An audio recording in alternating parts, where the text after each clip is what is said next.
মালদা জেলা পুলিশের উদ্যোগে রবিবার সাত সকালে মালদায় হয়ে গেল গৌড় মালদা ম্যারাথন 2025। ম্যারাথনের উদ্বোধন পর্বে মূল আকর্ষণ হিসেবে উপস্থিত থেকে সকলের নজর কাড়লেন টলিউড অভিনেত্রী শুভশ্রী গাঙ্গুলি। এছাড়াও উপস্থিত ছিলেন জেলা শাসক নিতিন সিংহানিয়া, জেলা পুলিশ সুপার প্রদীপ কুমার যাদব, মালদার বড় স্বাস্থ্য প্রতিষ্ঠান মালদা মেডিকেল সেন্টারের অন্যান্য স্পন্সররা সহ আরও অনেকেই। তাদের উপস্থিতিতেই এদিন মালদা পুলিশ লাইন ময়দান থেকে জেলা পুলিশের গৌড় মালদা ম্যারাথন 2025 শুরু হয়। মহিলা পুরুষ উভয় বিভাগে আয়োজিত ম্যারাথনে বহু প্রতিযোগী অংশগ্রহণ করেন। প্রতিযোগিতা শেষে সফল প্রতিযোগীদের ট্রফি সহ নগদ অর্থরাশির চেক তুলে দিয়ে পুরস্কৃত করেন জেলা পুলিশের আধিকারিকরা। মালদা থেকে বিশ্বজিৎ মণ্ডলের report, S news Bangla.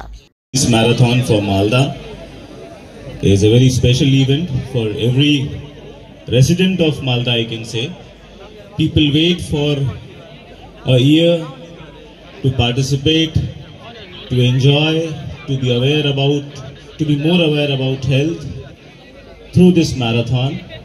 I thank each of the participants who are present here even after the rains. I wish that through this marathon, they in their locality, among their friends and relatives,